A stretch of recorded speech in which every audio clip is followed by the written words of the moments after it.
Jesus, Cosmic Plan. By Christine Preston.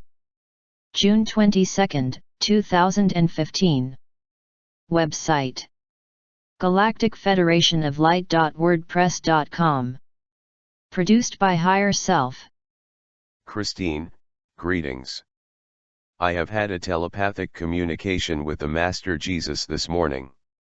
With regard to an article saying that a Pindar of the Cabal who worked for MI6 surrendered to the forces of the light, the Master Jesus said that it is true and he is not the only one, but this is not the global removal of the interference from the forces of darkness that has been forecasted for this summer. The Master Jesus gave me an understanding that the battle that has been going on between the forces of the light and darkness has produced results of this kind, gradually, over some decades and particularly recently, for we are in a period of great achievements though the planet is being shaken to its core.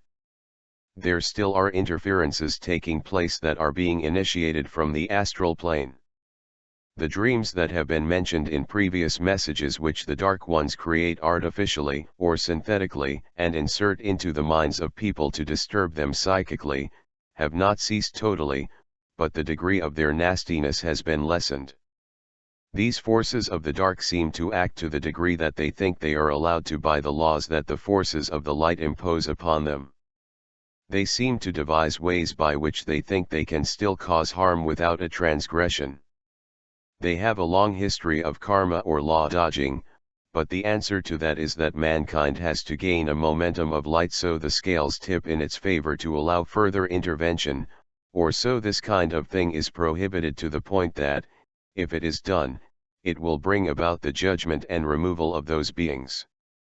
It has been prophesied for this summer, but there is hope that some dark beings can be changed.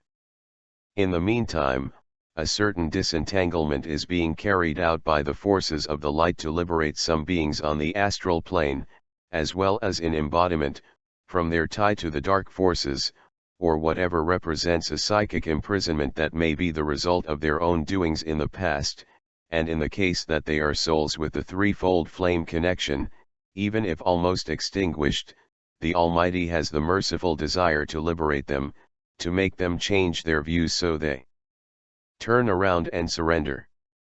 The Master Jesus also gave me a vision when I said it would be nice if we could dwell in a world that is made of love, and of the feelings I experience when in communication with him or the other masters, or archangels. He reminded me that the cosmic plan was formed 25 million years ago for the divine will to manifest, and it is to lift up the souls of this world and beyond, to a higher level of physicality. He said the figure of 25 million years is correct, because I had wondered if I had it right previously. It was when some wars started in the galaxy due to the destruction of worlds by the reptilian forces, and when Archangel Michael took the initiative to create what might be called a resistance movement. It was not welcomed by all of his contemporary forces, and at one time, an alliance of 250 nations was first formed, and it was what preceded the founding of the Galactic Federation of Light, 4.5 million years ago. This is the time given for it by Shuldan Niddle in his work Your First Contact published in 2000. It was when I was reading it that Archangel Michael came to me in 2015 and gave me a dictation that I took down in writing, just as most of the others I have received so far. Archangel Michael confirmed to me the story regarding the prophecy that the Earth was the planet which would play a key role in the Great Plan, or Divine Will, to bring the ancient war between light and dark to an end. However, in those primordial days, no one, except the angelic kingdom, knew where this planet was, or even in which system it was in this galaxy. Furthermore, Archangel Michael gave me an understanding of the greater context of the story, of the divine will, to raise the entire material universe to a higher octave, or dimension, at the same time as preserving the aspect of physicality, in the grand Armageddon of the psyche that would most of all overcome the dark, and this is because there is no equality between good and evil. Evil appeared as a result of a degradation, loss of vision, or separation from Source or Spirit, or the Almighty I Am. We are now recovering this vision. We are being raised up. Having won the battle through the overcoming of the dark and Armageddon of the psyche, we become Christ beings. We integrate Christ consciousness, and this is an achievement that will make it impossible for us to ever be subject to a fall into the ways of darkness as a collective, or as an individual. This is the experience that we gain, but the forces that consciously oppose the light have to bend the knee and surrender to it, otherwise when their time is up, when it is the time for the biblical symbolic harvest, they will be taken and removed, and sent for judgment to the judicial court of Saturn, and there, the scales will reveal what is to be their fate, whether they can continue upon another material world, or whether their darkness is too great, in which case they will have to undergo the recycling of their psyche, which is called the second death, because it is that of the soul. For the message relating to the prophecy and our galactic history, please hear the video entitled The Prophecy, which is a message from Archangel Michael and is very important to appreciate what is really happening at the present time. Master Jesus reminded me of the greater context for what is going on today, and which reveals that the political battles for the American elections are but the top of an iceberg that are supposed to result with a first step towards mankind's liberation from the dark cabal's anarchy. They have caused an outrageous decline in the quality of life on the planet. They have infiltrated the governance, and their establishment is the temporal power of the forces of darkness. Their agenda is to exercise a complete tyranny and control over mankind and to sabotage the plan of ascension as well as all projects relating to the divine will. This sinister force has reached out from the astral plane, through their embodiments upon the physical plane, to exercise their dominion.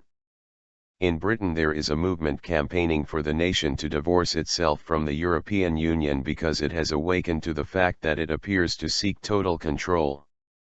This dark web actually is the old black magician Atlantean order that has risen again. By these terms I mean an order that practiced black magic during the Atlantean era. Names and faces are but masks for the same evil, as David Icke has stated, and its origin was explained by Mother Mary in the message on why Archangel Michael fashioned his sword of blue flame at the time the souls of Maldek were cast on earth. The project of ascension had to be aborted during the Atlantean Age, and the Atlantean Illuminati order opposed the Melchizedek, or righteousness movement. The cabal of the Atlantean Age caused the downfall of civilization as well as the cataclysms which resulted with the sinking of the last large Atlantean island, Poseidonis. Following these last events, which took place in about 10,500 BC, the souls of mankind reincarnated in bodies with a smaller spectrum of consciousness, so that the psychic abilities which had been misused during the Atlantean Age would not reappear prematurely, or before the final days. The so-called end times in biblical prophecy only allude to the end of evil. We have come to them, and this is why what appears to be going on upon the stage of the world looks so bad. The forces of darkness are, however, fighting a battle for supremacy and dominion which they cannot win. It is important to remember that we are living in the period of the biblical harvest, which is one of the separation of realities. The finishing line is in sight, so is the light at the end of the tunnel, because the evil interference has been prophesied for this summer, and the third wave of souls that is to ascend to the fifth dimension, in terms of how they are able to resonate with the light and in terms of their perception, points of view, and the reality they can experience. They will be reaching that level of consciousness which a first group of souls attained as they rode the crest of the wave of light of September 28, 2015, and a second group in March 2016.